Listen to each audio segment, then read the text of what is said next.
Students, for class 12 exercise 9.4 question number 2, evaluate the following: integral 0 to pi by 2 x squared cos 2x dx.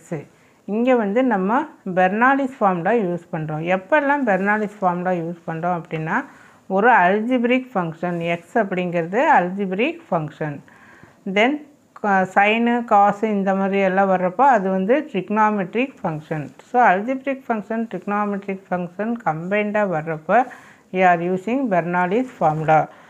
So பெர்னாலிஸ்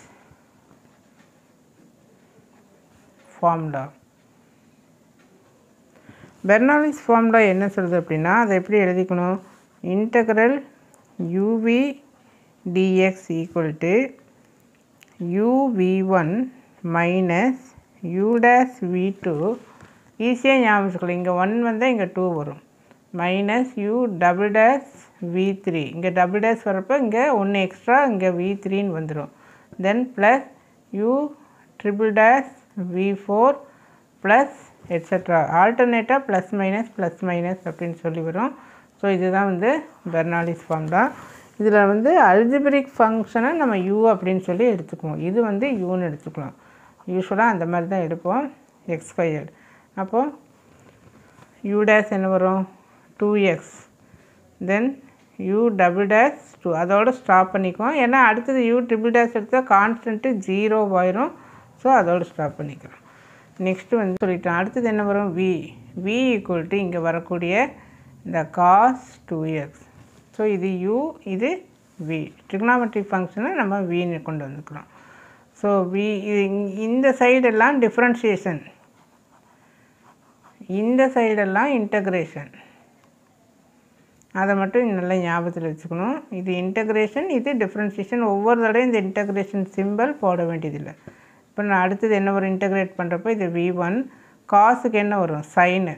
minus வராது, டிஃப்ரென்ஷியேஷனில் தான் minus வரும். By 2 வரும். ஏன்னா integrate பண்ணுறப்போ by 2. அடுத்தது v2.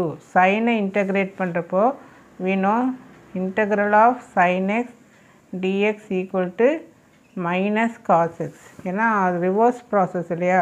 So அதுக்கு வந்து காசுக்கு தான் மைனஸ் வரும், இங்கே சைனுக்கு மைனஸ் வரும். So minus cos 2x pi 4. ஏன்னா ஆல்ரெடி இங்கே 2 இருக்கும், இதில் ஒரு பை 2 வர்றப்போ பை 4ன்னு ஆயிரும். அடுத்தது v3.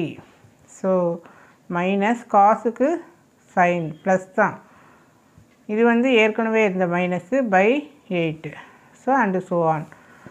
நமக்கு எவ்வளோ தேவையோ அதோடு ஸ்டாப் பண்ணிக்கலாம். இங்கே டபுள் டேஷ் வரப்போ v3 தான் எடுக்க போகிறோம். ஸோ அதோடு ஸ்டாப். இப்போ அந்த கொஸ்டினை எழுது. So integral 0 to pi by 2 x squared cos 2x dx equal to, அந்த ஃபார்முலாவை எழுதிட்டோம்னா தான் அதை நேருக்கு நேராக நம்ம சப்ஸ்டியூட் பண்ணுறதுக்கு ஈஸியாக இருக்கும்.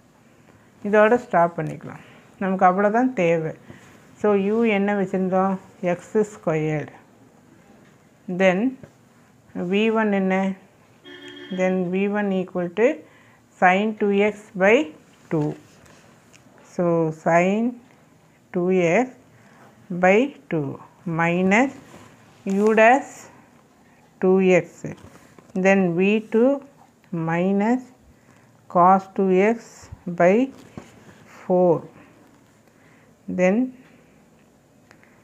இது ஒவ்வொன்றா டிக் பண்ணிகிட்டே வந்துக்க இன்னும் ஈஸியாக இருக்கும். தென் மைனஸ், இங்கே ஆல்டர்னேட்டாக மைனஸ், அடுத்தது என்ன வரும்? ப்ளஸ்ஸு. u டபுள் டேஷ் என்ன? 2. ஸோ 2. v3 என்ன? Minus sin 2x by 8. Limit 0 to pi by 2. இப்போ நம்ம கரெக்டாக பொறுமையாக அந்த லிமிட்டை அப்ளை பண்ணணும். எக்ஸுக்கு நம்ம லிமிட் என்னென்னு போடணும்? Pi by 2 whole square sin 2x 2 into pi by 2 then the whole by 2. இந்த 2 எல்லாம் கேன்சல் பண்ணிடக்கூடாது, இதை வேணால் கேன்சல் பண்ணலாம். தென் மைனஸ் இங்கே 2x 2 இன்ட்டு எக்ஸுக்கு pi by 2 தென் இந்த மைனஸ் மைனஸ் கூட என்னென்னு எழுதிடலாம், ப்ளஸ்ன்னு எழுதிடலாம். So into cos 2 π/2. இது நியராக இருக்கிறப்ப கண்டிப்பாக நம்ம கேன்சல் பண்ணலாம். தென் த ஹோல் பை 4 தனித்தனியாக வச்சுக்க.